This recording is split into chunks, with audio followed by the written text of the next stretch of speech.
Hi hello welcome to Preksha's cooking channel. ನಾನಿವತ್ತು ಸಿಂಪಲ್ಲಾಗಿ ಈಸಿಯಾಗಿ ಆ್ಯಂಡ್ ಕ್ರಿಸ್ಪಿಯಾಗಿ ಮೀನಿನ ರವಾ ಫ್ರೈನ ಹೇಗೆ ಮಾಡೋದು ನೋಡೋಣ ಬನ್ನಿ. ಫಸ್ಟು ನಾವು ಮೀನನ್ನು ಚೆನ್ನಾಗಿ ತೊಳೆದಿಟ್ಕೊಂಡಿರೋ ಮೀನನ್ನ ಒಂದು ಟೋಪ್ಗೆ ನೀರು ಹಾಕಿ ಅದಕ್ಕೆ ಒಂದು 1/4 ಟೇಬಲ್ ಸ್ಪೂನ್ ಅರಿಶಿನ ಹಾಕಿ ಅದಕ್ಕೆ ಮತ್ತೆ ಮೀನನ್ನು ಹಾಕಿ ಚೆನ್ನಾಗಿ ತೊಳಿಬೇಕು. ಯಾಕಂದರೆ ಅದು ಸ್ಮೆಲ್ ಇರುತ್ತೆ ಆದ್ರೂ ಸೊ ಅದಕ್ಕೋಸ್ಕರ. ಈ ಕಡೆ ಒಂದು ತಟ್ಟೆಗೆ 2 ಸ್ಪೂನ್ ಅಚ್ಕಾರದ ಪುಡಿ, 1/4 ಸ್ಪೂನ್ ಅರಿಶಿನದ ಪುಡಿ, 1 table spoon garam masala, 1 table spoon ಕಾಳು ಮೆಣಸಿನ ಪೌಡರ್ ಮತ್ತು 2 ಟೇಬಲ್ ಸ್ಪೂನ್ ಶುಂಠಿ ಬೆಳ್ಳುಳ್ಳಿ ಪೇಸ್ಟ್ ಮತ್ತು 2 ಟೇಬಲ್ ಸ್ಪೂನ್ ಕಾರ್ನ್ಫ್ಲೋರ್ ಮತ್ತು ರುಚಿಗೆ ತಕ್ಕಷ್ಟು ಉಪ್ಪು, ಅರ್ಧ ನಿಂಬೆಹಣ್ಣಿನ ರಸ ಹಾಕ್ಬಿಟ್ಟು ಚೆನ್ನಾಗಿ ಮಿಕ್ಸ್ ಮಾಡಿ, ಅದು ಚೆನ್ನಾಗಿ ಮಿಕ್ಸ್ ಆದಮೇಲೆ ಒಂದು ಸ್ವಲ್ಪ ನೀರು ಹಾಕ್ಕೊಂಡು ನಮಗೆ ಯಾವ ಅದಕ್ಕೆ ಬೇಕು ನೋಡಿಕೊಂಡು ಮಿಕ್ಸ್ ಮಾಡ್ಕೊಳ್ಳಿ. ಜಾಸ್ತಿ ಗಟ್ಟಿನೂ ಮಾಡ್ಕೋಬೇಡಿ ಆ್ಯಂಡ್ ಜಾಸ್ತಿ ತೆಳ್ಳಗೂ ಮಾಡ್ಕೋಬೇಡಿ.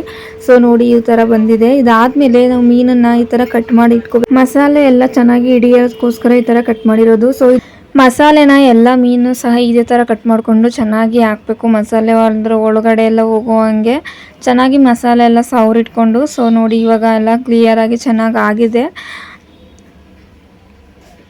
ಇದೇ ಥರ ಇನ್ನು ಮಿಕ್ಕಿರೋ ಮೀನಿಗೆಲ್ಲ ಸಹ ಅದೇ ಥರ ಮಸಾಲೆನ ಹಾಕ್ಬಿಟ್ಟು ರೆಡಿ ಮಾಡ್ಕೊಂಡು ಇಟ್ಕೋಬೇಕು. ಇದನ್ನ ಒಂದು 15ರಿಂದ 20 ನಿಮಿಷದವರೆಗೂ ಮ್ಯಾರಿನೇಟ್ ಮಾಡೋಕ್ಕೆ ಇಟ್ಟಿರ್ಬೇಕು ಹಾಗೆ ಸೈಡ್ನಲ್ಲಿ. ಸೊ ಇದೊಂದು 20 ನಿಮಿಷ ಆದಮೇಲೆ ಈ ಕಡೆ ನೋಡಿ 20 ನಿಮಿಷ ಆದಮೇಲೆ ಈ ಕಡೆ ರವಾ ಕೋಟಿಂಗ್ ಮಾಡಲಿಕ್ಕೆ ಒಂದು 1 ಟೇಬಲ್ ಸ್ಪೂನ್ ಕಡಲೆ ಹಿಟ್ಟು ಮತ್ತು 4 ಟೇಬಲ್ ಸ್ಪೂನ್ ರವೆ, 1 ಟೇಬಲ್ ಸ್ಪೂನ್ ಅಚ್ಕಾರದ ಪುಡಿ, ಸ್ವಲ್ಪ ಉಪ್ಪು. ನಾವು ಆಲ್ರೆಡಿ ಮೀನಿಗೆ ಹಾಕಿದ್ವಿ, ಇದು ಬರೀ ರವೆಗೋಸ್ಕರ ಅಂತ ಹಾಕ್ತಿರೋದು. ಸೊ ಸ್ವಲ್ಪ ಉಪ್ಪು ಹಾಕ್ಬಿಟ್ಟು ಮಿಕ್ಸ್ ಮಾಡಬೇಕು. ಈ ಕಡೆ ತವನ ಬಿಸಿ ಮಾಡೋಕ್ಕೆ ಇಡಬೇಕು. ಇದು ಬಿಸಿಯಾದ ನಂತರ ಇದಕ್ಕೆ ಎಣ್ಣೆ ಹಾಕ್ಬಿಟ್ಟು ಎಣ್ಣೆ ಕಾಯ್ಲಿಕ್ಕೆ ಇಡಬೇಕು. ಸೊ ಈ ಕಡೆ ಎಣ್ಣೆ ಕಾಯ್ತಾ ಇದ್ದಂಗೆ ಈ ಕಡೆ ನಾವು ಮ್ಯಾರಿನೇಟ್ ಮಾಡೋಕ್ಕೆ ಇಟ್ಟಿದ್ದನ್ನ ಮೀನನ್ನ ತೊಗೊಂಡು ರವೆದಿಂದ ಕೋಟಿಂಗ್ ಮಾಡಬೇಕು. ಸೊ ನಾವು ಆಲ್ರೆಡಿ ಮಿಕ್ಸ್ ಮಾಡಿ ಇಟ್ಕೊಂಡಿರೋದ್ರಿಂದ ಈಗ ಅದನ್ನು ರವೆನ ಹಾಕ್ಬಿಟ್ಟು ಚೆನ್ನಾಗಿ ಕೋಟಿಂಗ್ ಮಾಡಬೇಕು.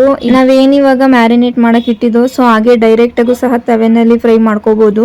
ಬಟ್ ಈ ಥರ ರವೆನಲ್ಲಿ ಸ್ವಲ್ಪ ಕೋಟಿಂಗ್ ಮಾಡಿ ಸ್ವಲ್ಪ ಚೆನ್ನಾಗಿ ಫ್ರೈ ಮಾಡಿದರೆ ಕ್ರಿಸ್ಪಿಯಾಗಿ ಬರುತ್ತೆ ಆ್ಯಂಡ್ ತುಂಬ ಟೇಸ್ಟಾಗೂ ಸಹ ಇರುತ್ತೆ. ಸೊ ಅದಕ್ಕೋಸ್ಕರ ಈ ರವೆದು ಕೋಟಿಂಗ್ ಮಾಡಿ ಹಾಕ್ತಿರೋದು.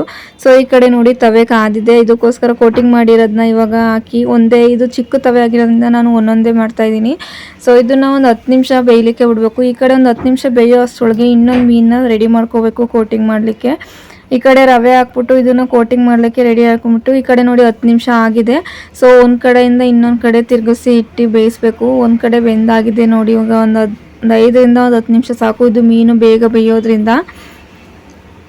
ಸೊ ನೋಡಿ ಇವಾಗ 2 ಸೈಡು ಬೆಂದಾಯಿತು. ಬೇಗನೆ ಆಗುತ್ತೆ ಆ್ಯಂಡ್ ಟೇಸ್ಟು ಕೂಡ ತುಂಬ ಚೆನ್ನಾಗಿರುತ್ತೆ. ಸೊ ನೋಡಿ ಇವಾಗ 2 ಸೈಡು ಸಹ ಬೆಂದಿದೆ.